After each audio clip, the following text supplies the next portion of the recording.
वो योग में भी उतने ही तीखे जाते हैं। ज्ञान माने जानकारी, ज्ञान माने जानकारी। किस बात की जानकारी है? उस सच्चाई की जानकारी, उस सत्य की जानकारी जो इस सृष्टि पर सदा सत्य है। सत्य ही था, सत्य ही है और सत्य ही रहेगा और सत्य की ही विजय होगी। झूठ तो बात खड़ा होता है, कितना भी पावरफुल हो, जितने भी विदेशी आक्रांताएं आए, लाखों लाखों की सेना लेकर के, आखिरी में वो भाग खड़े हुए या ठहर रहे हैं? भाग खड़े हुए। क्यों? झूठ के पांव होते ही नहीं। अडिग कौन होता है? सत्य ही अडिग है। तो जो सत्य है, चारों युगों में सत्य है। रंगमंच पर चारों ही सीन में सत्य है और सत्य के आधार पर सदैव टिका रहा है। कभी उसकी हार हिस्ट्री में हुई ही नहीं है। क्या कोई युद्ध में उसकी हार हुई ही नहीं है? उस सत्य का परिचय देने के लिए परमपिता परमात्मा शिव निराकार को इस सृष्टि पर आना पड़ता है। वो सत्य का परिचय नहीं दिया और दुनिया भर की काय करते रहे। मेले किए, मलाकड़े किए, कॉन्फ्रेंस की, प्रदर्शनी की, ये किया वो किया, और जिसकी पहचान देनी है वो पहचान नहीं दे सके। तो अपना और दूसरों का कल्याण किया नहीं किया। बोली कि मुरली में सुना या कोर्स में सुना क्या? कि जो वैष्णवी का जो पाठ चलेगा उसमें शिव की प्रवेशता तो होगी, लेकिन मतलब मालूम नहीं पड़ेगा किसी को। वो ऐसा कह रही है। सारा ज्ञान उसने धारण कर लिया, सारा ज्ञान दूसरों को सुना दिया। जो लक्ष्य है वो सारा पूरा किया, लक्ष्य में बनी। रह क्या गया उसके लिए, करने के लिए? शिव क्या है? शिव क्या चीज है? धन है, संपत्ति है, महलवाड़ियां, मकान है, कुछ है? कोई पदार्थ है स्थूल? नहीं, ज्ञान ही शिव है। ज्ञान माने सच्चाई। तो सत्य को उसने धारण कर लिया। लक्ष्मी ने क्या धारण किया? सत्यनारायण को धारण कर लिया। और क्या चाहिए? और शिव कैसे धारण किया जाता है? जिसने ऑलराउंड पार्ट बजाया है वही ऑलराउंड ज्ञान देता है। जिन धर्म पिताओं ने ऑलराउंड पार्ट नहीं बजाया है या जिन धर्म पिताओं के फॉलोअर्स ने ऑलराउंड पार्ट नहीं बजाया है वो पूरा ज्ञान लेते भी नहीं। तो पहले नंबर का वो फादर है।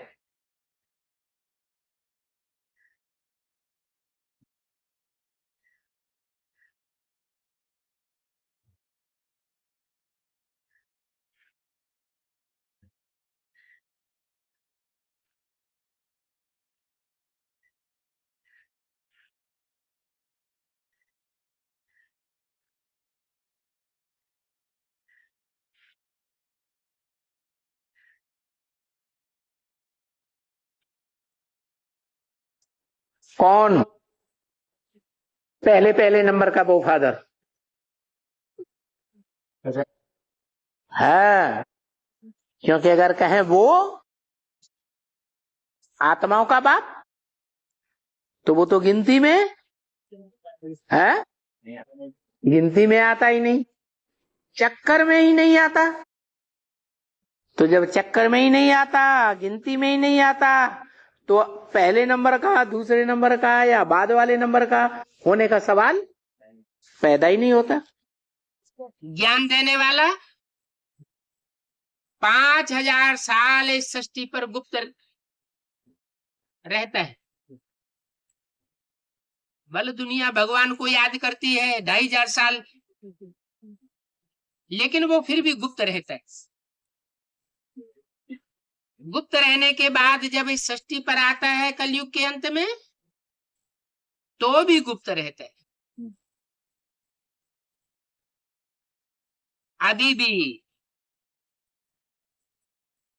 सन 36 से ये ज्ञान चल रहा है। और परमात्मा बाप अभी भी गुप्त है।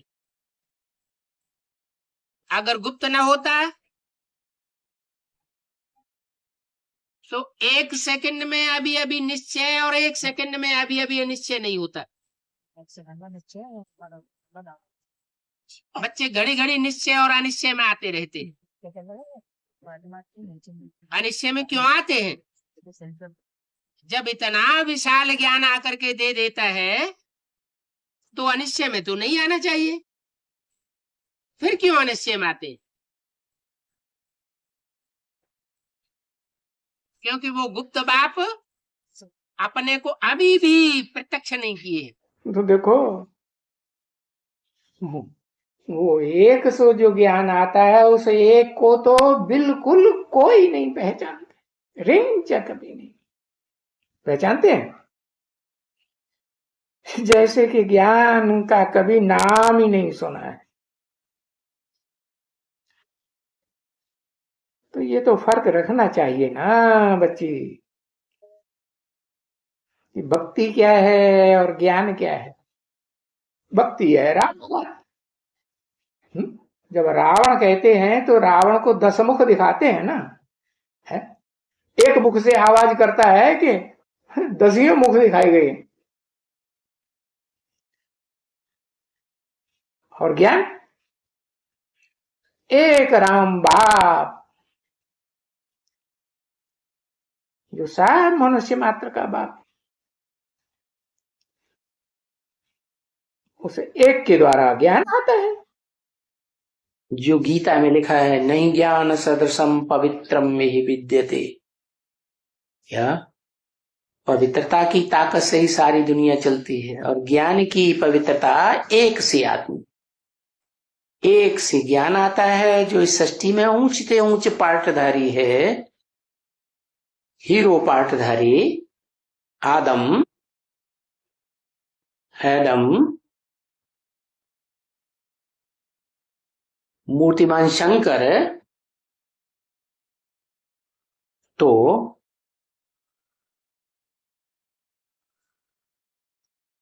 उन विदेशियों को ये पता नहीं कि एक के संग के रंग में रहेंगे, चाहे श्रेष्ठ इंद्रियों का संग हो, चाहे भ्रष्ट इंद्रियों का संग हो, संग का रंग जरूर लगेगा और याद जरूर आएगा। रसगुल्ला कब याद आता है? खाया होता है तो याद आता है। जिसने खाया ही नहीं, देखा ही नहीं, सुना ही नहीं, उसको याद आएगा? नहीं याद आएगा। तो बताया ये एक का संग का रंग ऊंचा उठाता है। लेकिन कौन एक? ऐरा गैरा नथु खैरा 500 करोड़ मनुष्य आत्माओं में से कोई भी एक पार्टधारी का संग का रंग ऊंचा उठाएगा। ऊंचा उठाएगा या नीचे गिराएगा? है नीचे गिराएगा। क्योंकि मनुष्य सृष्टि का जो पहला पत्ता 16 कला संपूर्ण कृष्ण है, वो खुद ही नीचे गिरता है। तो दूसरे पत्तों का तो कहना ही क्या, जो बाद में आते हैं।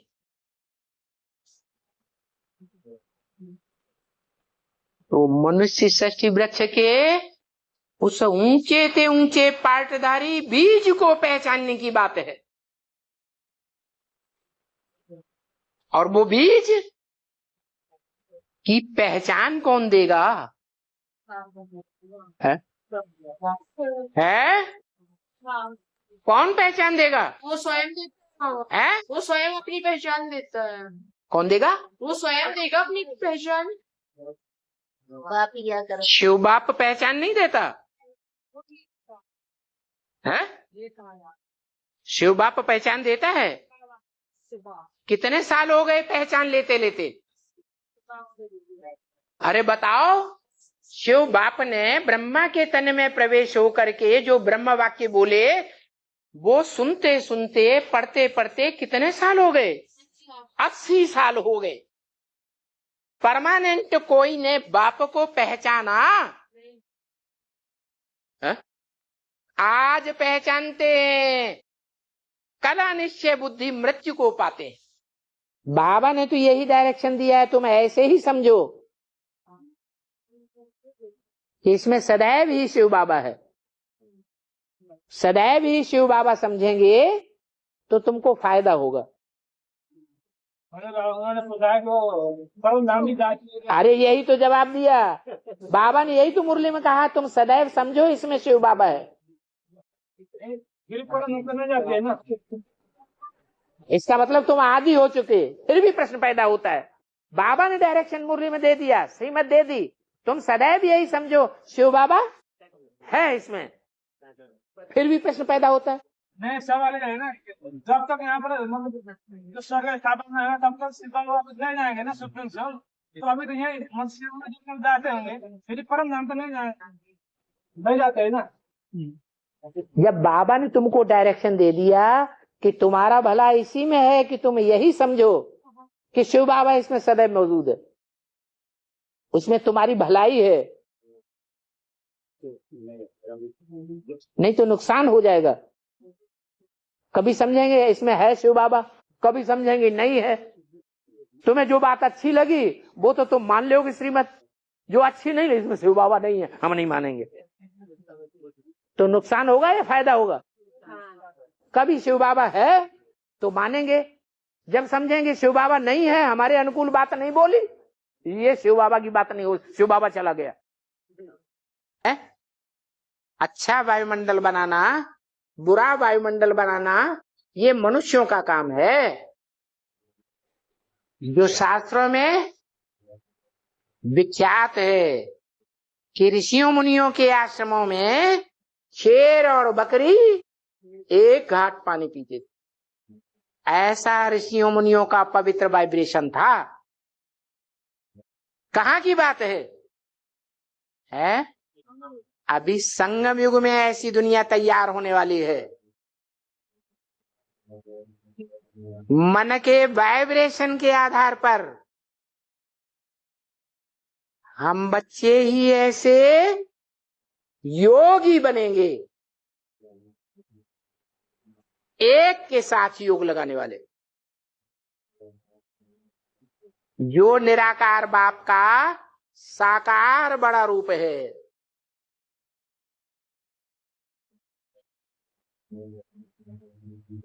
जिस शरीर को भाग्यशाली रथ बताया, क्या बताया?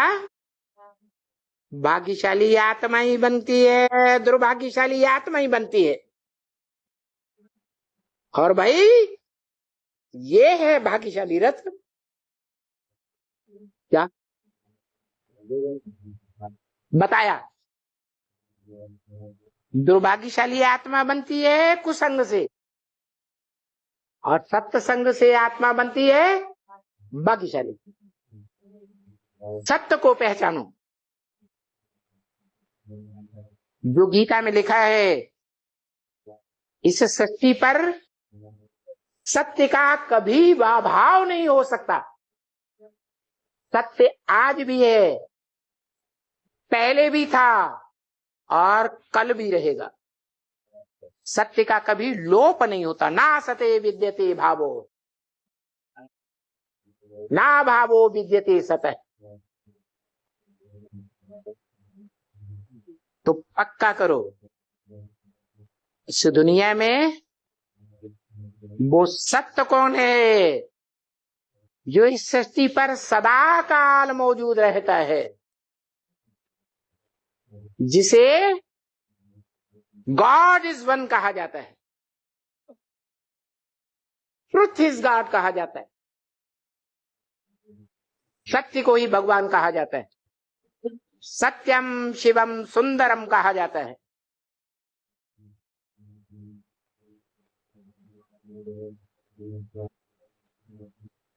वो सत्य एक कौन है? जो ऑलराउंड सत्य का पार्ट बजाता है। भले द्वैतवादी द्वापर युगी दुनिया में अथवा अद्वैत देवताओं की दुनिया में वो सत्य पार्ट बजाने वाली आत्मा देखने में नहीं आती, लेकिन भक्ति मार्ग में उसकी पूजा होती है।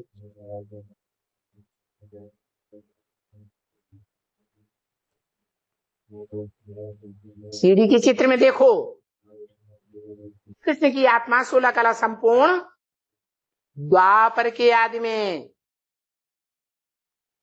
शिवलिंग की पूजा कर रहे हैं। किस रूप में? विक्रमादित्य के रूप में पूजा कर रहे हैं।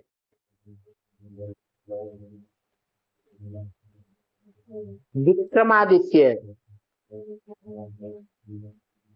जो आगे चल करके चंद्रगुप्त के रूप में विदेशी आक्रांताओं से टकरा जाता है।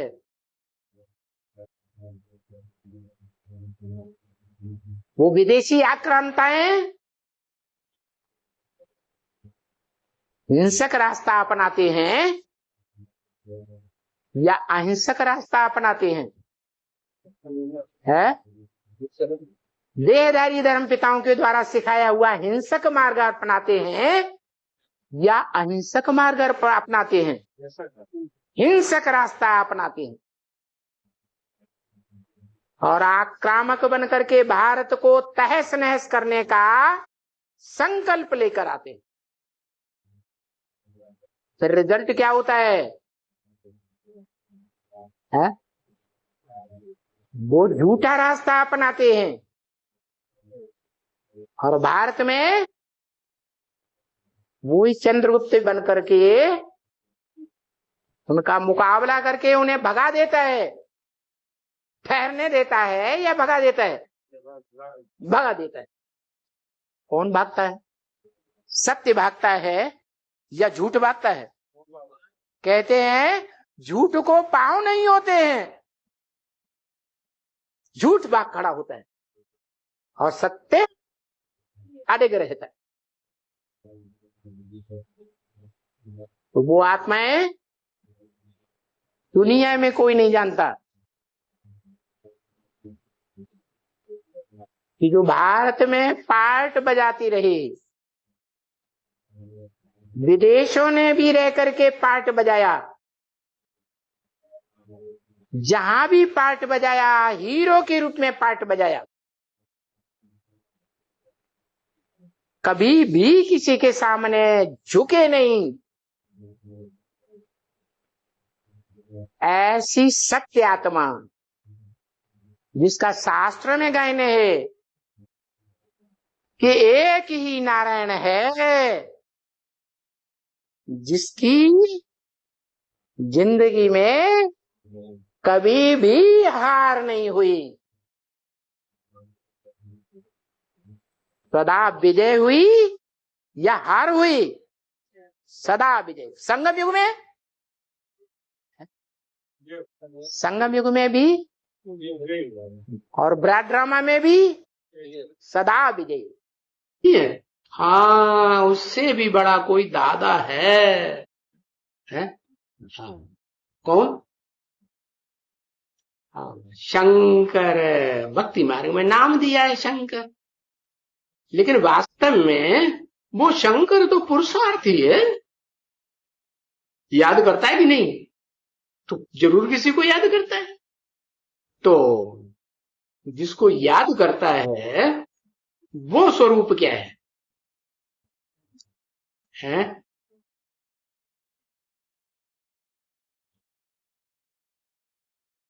हाँ, वो याद करता है अपने संपूर्ण रूप को। कौन सा संपूर्ण? ज्योतिर्लिंग रूप को। है क्या? घट माना दिल में, बुद्ध रूपी घड़े में घट माने घड़ा। जब आखिरी विनाश होगा तो दुनिया की जो भी मनुष्य आत्माएं हैं, सबके बुद्धि रूपी घड़े में कौन रमण कर रहा होगा? वो कौन सा राम है? 84 जन्म के चक्कर में आने वाला, या 84 के चक्र में जो नहीं आता है वो? दोनों मिलके अगर एक हो जाएं तो 500 करोड़ वाली जो विधर्मी आत्माएं हैं पक्की अपने धर्म की, वो उसको मानती हैं।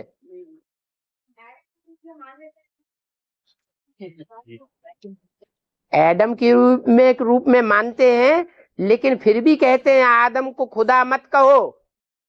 आदम खुदा नहीं, क्या कहते हैं? उसको वो खुदा नहीं मानते हैं। इसलिए उनके शास्त्रों में जितनी फरिश्तों का गायन है, 8 फरिश्तों का जितना गायन है, उतना आदम का गायन नहीं है। आदम को वो उतना महत्व नहीं देते। खुदा से अलग नहीं कहते हैं। वो हिंदू लोग कहते हैं, दूसरा फिक्रा। लेकिन खुदा के नूर से आदम जुदा नहीं है। हिंदुओं को पता चलता है कि वो नूर जो है वो इतनी याद में रहता है आदम कि वो खुद क्या बन जाता है? शिव शंकर एक हो जाता है। ये विधर्मी आत्माओं को इस बात का पता नहीं चलता। अगर पता चलता होता तो साकार को मानते या नहीं मानते? मानते।